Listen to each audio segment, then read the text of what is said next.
Shalom, Israel. Shalom, family. Much love to all of you guys. I want to thank all you guys who subscribe, all y'all who comment, man, like and dislike. I just appreciate the engagement, you know what I mean, and the conversation. And the conversation is simply one thing: Christ crucified. You know what I mean? I appreciate that, family. Much love to our Father, you know, what He's done for us, His plan that He had for us, His divine intervention He sent by sending forth our big brother, you know. What an amazing plan of wisdom, you know, and I want to thank wisdom for what she's done for us, our mother. Much love to you, Elder Ayul, you know. Much love to Elder Kodash, and much love to all the elders of Israel. Once again, whether you're in one nation, one power, right?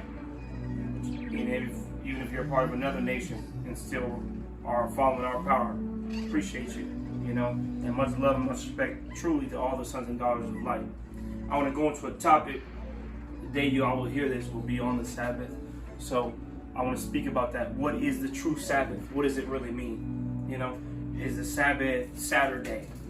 Is the Sabbath when the new moon comes? Right? Let's speak of what the true Sabbath is and what the true understanding of what it is. Elder Barry, go to Isaiah chapter 1, verse 10. You know, and this concept, you know, actually, hold on, yeah, Isaiah 1 10, but then go Romans chapter 7 and start at verse 6. Romans 7 and 6 first, and then go right back to Isaiah chapter 1, verse 10 through 14.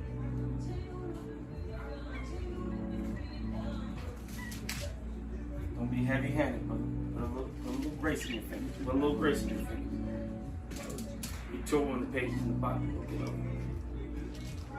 Not purposely. No, we wouldn't put that on you, Hebrew. We wouldn't put that on you. Romans 7:6. Yes. But now we are delivered from the law. Now we're delivered from the law. What? That being dead, wherein we were held, that we should serve in newness of spirit. So hold on. So now we serve Christ in newness of spirit, right? So now when we understand the Sabbath under the order of Aaron, the Sabbath was a legalistic perspective of what it was, right? The Sabbath was kept on this new moon, based on this measurement, based on this time. But now we're going to get the newness of spirit of what the Sabbath is, that we can go what? Enter in therefore into what? His rest, right? Go to Hebrews chapter 4. Hebrews chapter 4. And then we're going to jump back to Isaiah chapter 1. Hebrews 4 and 2. Start at verse 1. Start at verse 1. Let's read a little bit. Let's listen to the word. Let us therefore fear. Hold on. Let us therefore fear. So remember, God did not give us a spirit of fear, but God is asking you at this moment, this is the only time in Scripture you'll hear Him say fear. Okay? He says it another place in Isaiah 11, I think 2. He talks about the spirit of fear, right? The beginning of fear is what? Spirit of wisdom, which the only way to get wisdom is you have to have what? Fear, right? Let us therefore fear right now, okay? Especially in this hour we're in right now, all the things going on the earth. Let us therefore fear, right? Let us be sure that our footing is sturdy right now. Let us be sure that we're doing the right thing right now. You know what I'm saying? Let us therefore fear. This ain't 1950, right? This ain't 1850. You know, this ain't 1250, right? This ain't 1492. Let us therefore fear. Why? Keep going. Lest the promise being left us of entering into His rest. So now a promise was left unto us, and now we see the promise coming to fulfillment. The people who discontinued from their heritage, right, are now having their heritage returned back to them. So let us therefore fear, because the promise is returning, and you can see it, right? So let us therefore fear, right, because a promise was left unto us. Right? Notice that when a promise is left, the only way the promise can be fulfilled is two parties have to both equally put in effort into it. Christ has come so far. He did everything He needed to do, right? He did everything He needed to do. He ascended on high. He's done with His part of the agreement, right? Now the promise was left unto us on the earth, right? So now we have to go what? Lay hold of it, right? The kingdom of heaven suffer violence, but violent men take it by what? Force. You got to take your heritage by force, right? You got to study His word with force. You know what I'm saying? You got to love with force. You know what I'm saying? You got to show humility with force. You know what I mean? Even though these are defensive, that all the fruits of the Spirit are defensive things, right? But you got to do it with force. To take on an arrow, there must be force that you must apply to oneself to stand, right? From that fiery dart, right? There's a forcefulness that needs to come with this. In this late hour, let us not be tired. Let us stand with what? With force. Because a promise was left unto us. Let us therefore fear. You know, there's a book I read not too long ago. Turn down a little bit, brother. It's by Robert K. Greene. He wild, he crazy heathen, right? Got all kinds of wild thoughts. But he did an amazing book. It's called 33 Strategies of War. One of the strategies is one of my favorite strategies. It's called the Law of Death Ground. And it's when Sun Tzu, he's a famous military tactician that generals around the world now, they study him, right? All his tactics. And the Law of Death Ground states that what Sun Tzu did in one battle, instead of fighting his enemy in an open field, in a neutral area, what he did was he took his men up on a cliff and he put their backs to the cliff and he made them fight the battle. They were outnumbered like 3-1, right? But the reason he did that was because he wanted to get everything out of them, right? He knew that there was that the men knew when their backs were against that cliff, there was no room for retreat. It's called the Law of Death Ground. You put someone in an impossible circumstance, right? And what makes it impossible is that the only way you can get out of this is through Christ. All things are possible with Christ, right? So that's what made it the Law of Death Ground is what Christ has put on us right now. He says, now listen, a promise was left unto you, right? If you don't get this right, you gone. You know what I mean? He put our backs up against the cliff. There's no retreat for us. There's no reincarnation, right? We're not coming back in another body to figure this out again. You know what I mean? This isn't happening. Moses like, you got one race to run. Run like how Paul said it, right? Run as if you're planning to win the race. Right now, we're all in training. We're in training because the race is about to start, right? This is all just preparation for the race. When you get someone baptized, you witness to somebody, they come to Christ, all you're doing is registering them for the race. The race is on its way, right? But you need to, in the time period of waiting for the race, you need to be training, right? Fasting is not the race. Fasting may seem like even a test to you. It's not the test. It's preparation for the test. The test is on its way. When Christ went and fasted in the wilderness for 40 days, people look at the 40-day fast like that was something. Christ fasted for 40 days because he had to deal with Satan, right? So it took him 40 days of not eating food or drinking water, right, to prepare for a conversation that lasted, a minute? He fasted 40 days and 40 nights to what? Prepare for what? A race. A test he had to overcome. He had to overcome the devil. The same thing that caused Eve to fall and caused Adam to fall is the same thing Christ had to prepare for, but he had to fast, 40 days. This is why Israel wandered for 40 years. You know what I mean? This is our same predicament that we're all in. There's a race coming, and the gun hasn't sounded yet. The trumpet hasn't sounded in our ear yet, right? That seventh trump. When the seventh trump sounds, the race begins, right? But you need to be in his rest at that time period. Start over in Hebrews chapter 4, verse 1. Keep reading. Let us therefore fear. Right, let us therefore fear. Let's go back to the race analogy real quick. You know a good runner. You guys ever seen a really good track runner? You ever seen Usain Bolt?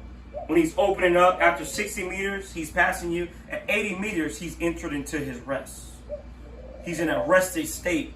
But at that point is when he pulls away. It's in your rest where inertia kicks in.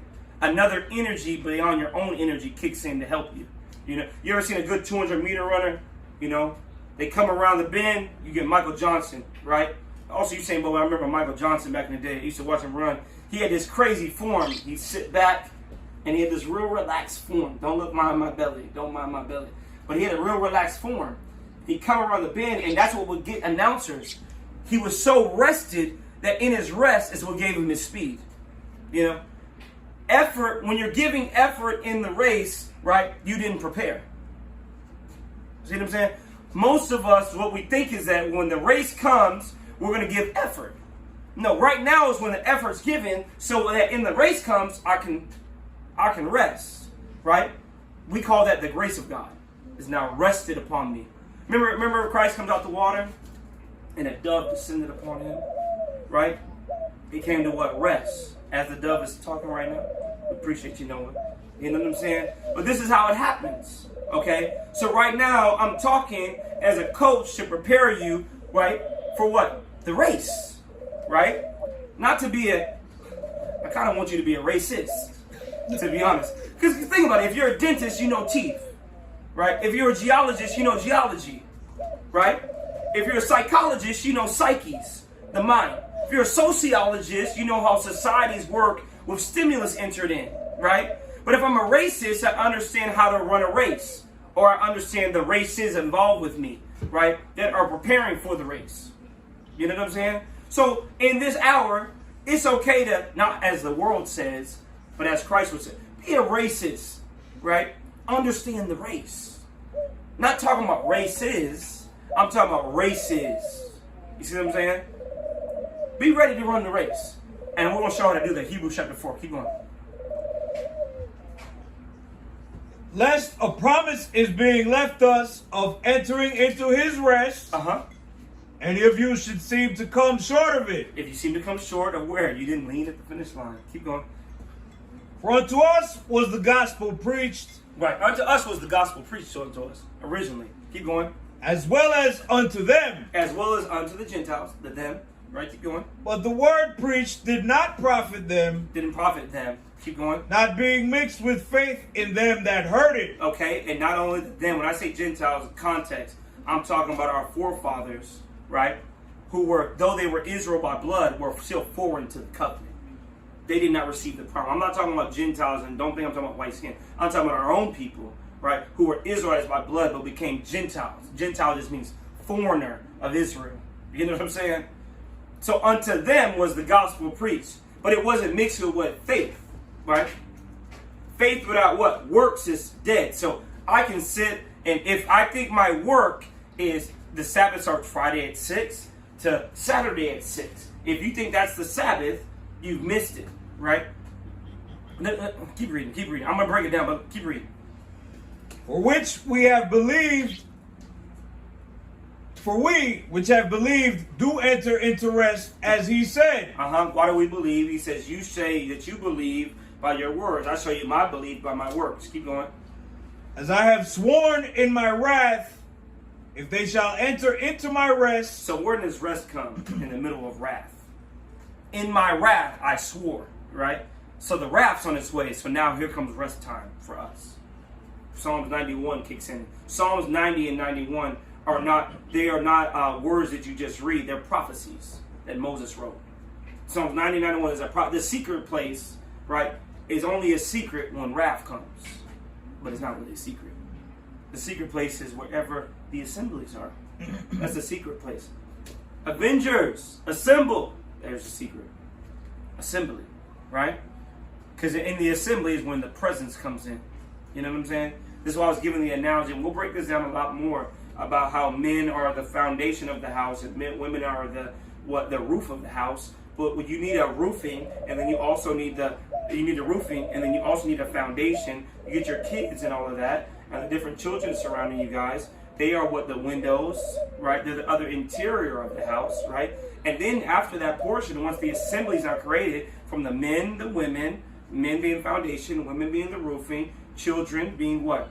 Children being what? The interior of the house. Now Christ can come in and his Father and sup with you. Now he has a place to rest now, right? And he can bring his presence so that the body can do the work of Christ. You know what I'm saying? Keep going. If they shall enter into my rest, although the works were finished from the foundation of the world. Keep going. For he spake in a certain place of the seventh day on this wise. So he spake in a certain place of the seventh day on this wise. Keep going. And God did rest the seventh day from all his works. From all his work. Now look, all his work. The harvest is ripe, but the laborers are few. Because he's rested from his work, not from your work. The Sabbath is not a day where you do nothing. The Sabbath is an allegory to something else. Let's go ahead and pick up the Epistle of Barnabas. We'll put a link in the description for this. And I know I've run over this before, but I don't think, Most High thinks it. because I want to go into something else. And the Most High said, no, you're going in the epistle of Barnabas. And we're going to break this down real quick. Go ahead and read. The false and the true Sabbath. So this is the false Sabbath and the true Sabbath. Don't get caught slipping in the false one. Keep going. Further, also, it is written concerning the Sabbath in the Decalogue, which the Lord spoke face to face to Moses on Mount Sinai. There you go. And sanctify ye the Sabbath of the Lord with clean hands and a pure heart. And clean hands and a pure heart. Keep going. And he says in another place, and in another place he says, what? If my sons keep the Sabbath, then will I cause my mercy to rest upon them. Keep going. Enter forward his rest is to let his mercy be upon you. Keep going. The Sabbath is mentioned at the beginning of the creation. Thus, and God made in 6 days the works of his hands. So the work of his hands was in 6 days. Mind you, God does not have a body. So the work of his hands are who? Right? These are Christ and the angelic host. And y'all don't get upset by this. It was some of y'all too. But we'll get into that another day. Go to Strong's G4 430 and type in the word on Blue Letter Bible, the word God. And God created. The word God means Elohim's plural, or gods, little g. Psalms 82:6 says, ye are gods. John 10:35 says, ye are gods. Why do you stone me? Because I say I'm a son of God. If you're one of God, if you're a God, then you must be a son, because the only true God is Elohim, our Father. But you're lowercase e or lowercase g Elohim, right? Keep going. This is why the elements in our key are attached to you, because they were with you at the beginning when you were doing this. Keep going. And made an end on the seventh day, and rested on it, and sanctified it. What did he say? Keep going. Attend, my children, to the meaning of this expression. Okay, attend, everyone listen to this, to the meaning of the expression. On the seventh day he rested. What does this really mean? He's going to explain himself.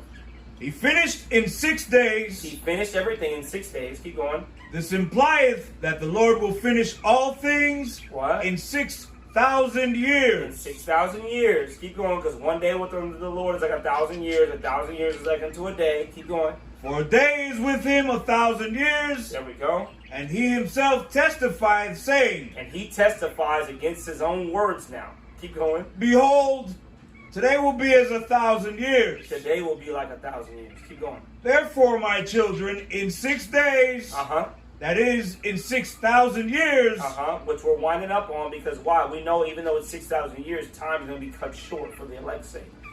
Keep going. All things will be finished. All things will be finished, right? Keep going. Why? At the finish line, because you're running a race. Keep going. And he rested on the seventh day. Right, and he rested. Right, keep going. This meaneth, when his son coming again. So when Christ, our big brother, comes back again. Keep going. Shall destroy the time of the wicked man. And he chose the time of the wicked man. Right, what is in 2nd Esdras, what does this say? Marvel not how the wicked shall be punished. Inquire therefore, right, how the righteous shall be what? Saved. That's called salvation. Right? A physical thing. It's not spiritual. It's very spiritual. It's not a spiritual thing. It's a natural thing. Right? It's a very natural thing. Salvation is natural. It's not spiritual. Right? If I'm going to come burn you with fire, that's not a spiritual experience if you got saved. Right? If you get saved from the burning by fire, if you're in the secret place, which means you had knowledge, understanding, you had wisdom, you had the Erkadoshor that kept you, right, in a secret place, and your physical body was able to be changed. The only spiritual experience about that is when you're changed in an instant, in a twinkling of an eye, right? That's what's the spiritual experience. If you endure unto the end, enduring what? The race, right? Because remember, the race is not given unto the swift. Who are the swiftest people on the earth? Who are the swiftest people on earth? Why would Paul use that analogy if he was talking about a white person? They're not swift. I'm not trying to be rude. I'm just being honest. They have longer muscles in their calves, right? Hamstrings also, right? They're built for distance, right? Real talk. Even our Kenyan brothers and sisters, they often come and track. They win the mile all day long. You know what I'm saying? All day long. Marathons. You go put a person from America against one of them, you gonna get smoked. Because why? Our people are used to fast food God. You know what I mean? We want things to come swift. He's not coming swift like you think he is. The wrath is going to be much longer than what people think. He'll show up in the twinkling of an eye. Suddenly. Right? But you have to endure to get there. The hardest part of the race is the last 10 meters. You know? Where you got to finish at. At that point, you'll thank your coach. Thank you for coaching me to get there. Teach me how to what? Lean forward. Teach me how to breathe in my nose and out of my mouth. Because at that point, talent's gone. Your talents in Matthew 25, they're gone. Did you add? Proverbs 18:16, your gifting, that's gone at that point. Now it's just training kicks in. Technique. The technical side of serving God kicks in. Right? So that's what's kicking in now. Right? Most High saying, prepare. Just like any runner does, any athlete does, right before you play a game, what do? You go into a period where right before you're about to play it, you train very, very hard. Almost like the game is being played. Right? You train as hard as you can, at least 85 to 90% of your output, so that you can measure it, so that a plumb line can be laid against you. Right? Amos 7 and 9. Right? And then what do? You take a time period off, a couple weeks. And then the game commences, the season. Because why? It's going to happen in a certain season. You know what I mean? At an appointed time. On the second day, the 10th month. We'll keep going. Go ahead. And judge the ungodly and change the sun and the moon. What makes you ungodly? What makes you ungodly? Go back. Wait for a second. The thing that makes you ungodly is this hour is to not understand this concept. That you should be training for a race. Don't be a racist. Don't be a racist. One who's always running races. Right? Training. You're training for the things of God. You know? You'll be measured by your works. Or your medals. Right? Or your medals. Isaiah 13:12. I will make a man finer than gold. That's a medal. Right? If you search after her, if you search for silver and gold, his feet were like on a burned brass. Right? Gold, silver, bronze. We got your medals. Bronze is just the revelation. If you get a bronze medal, all you did was know what he looked like. Bronze. Silver. Right? You finished the race. You got beat in your heat, right? Because we know it's going to be hot, so that's where you're going to heat, certain heats, right? And you're running against other races of people to get there. But the promise was left unto you, so you should get there. Pay attention to what I'm saying. I'm using an analogy, but the world knows these things. A lot of people don't, right? If you get gold, you fulfill the work that he called you to do. And not only do you do your work, you help other people fulfill their work. I shall make a man like unrefined gold. Try it into a furnace 7 times. Right? Go to Isaiah chapter 1:10 to 14. I just want to preface that what we read in the Epistle of Barnabas is also mentioned in the scripture. All Barnabas is doing is quoting that.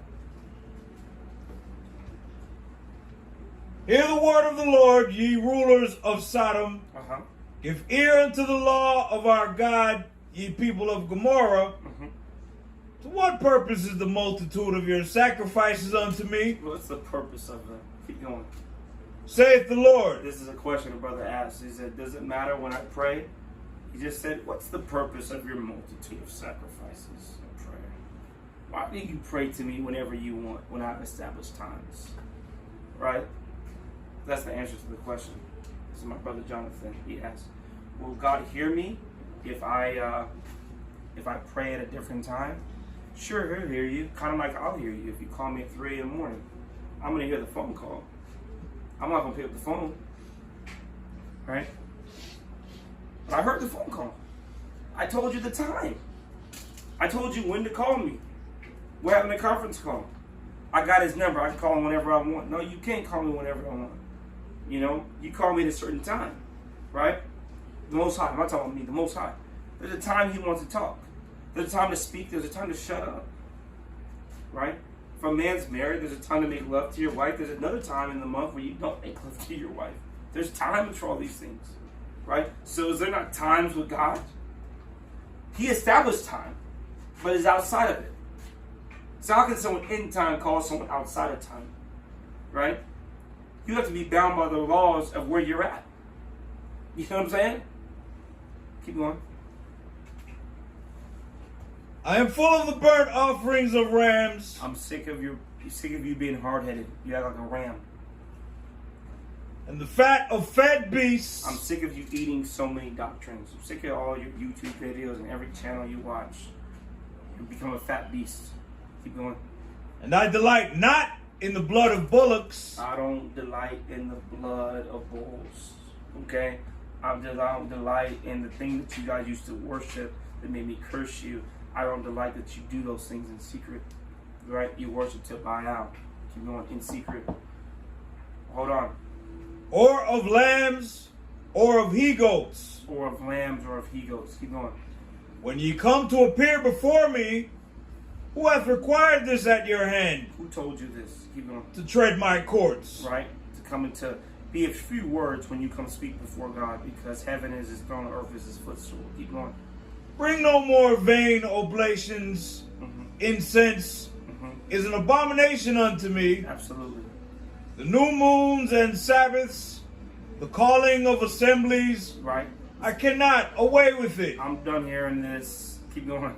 It is iniquity. It is iniquity unto me. It's sin. Keep going. Even the solemn meeting. Right. It's a funny thing that the things that the Most High called as laws can become sin. Right. They can become sin even when you do them, because you don't do them in newness of spirit, of understanding what they are. Keep going. Your new moons and your appointed feasts. Look, your new moons, your appointed feasts. Not his, but yours. Because you made them yours and you forgot why he made them. Keep going. My soul hateth. I hate them. Keep going. They are a trouble unto me. Uh-huh. I am weary to bear them. I'm weary to bear them. Keep going. And when ye spread forth your hands, Uh-huh. I will hide mine eyes from you. When you lift your hands up because you thought you were in a race, I will hide my eyes from you. I won't celebrate with you. Keep going. Yea, when ye make many prayers, When you make many prayers, I will not hear. you won't hear. Your hands are full of blood. Exactly. Exactly. So pause on this manner. Isaiah 44:5. So I just want to encourage everyone, the real Sabbath is just doing the work of Christ. Is the allegory to the Sabbath is the 1,000-year reign. Right? Those who will be doing the work, you can imagine those who are already doing the work now. So do your work so that you can do work for him. Because the harvest is ripe, the laborers are few. No one's laboring in the field, which is the earth, Jacob chapter 5 and chapter 6. In the second step. Okay? Go ahead. One shall say, I am the Lord's. I hope when you hear this, that someone knows that, hey, I am the Lord. This resonates with my ruach. And another shall call himself by the name of Jacob. Another person shall call himself by the name of Jacob. This testifies that I come from this lineage. Keep on. And another shall subscribe with his hand unto the Lord, and surname himself by the name of Israel. I ask that you all subscribe with your hand unto the name of the Lord. Know that we are the Lord's. Excuse me. And with your right hand on that phone unto the children of Israel. Right? That we can train up each other, right? In this late hour. Because the race is on its way. I love you all. Cash App there. PayPal. P.O. Box is there. Email me any questions. Like, share it. Dislike it if you don't. Whatever. But may the Most High be with you all, increase you all. So be it.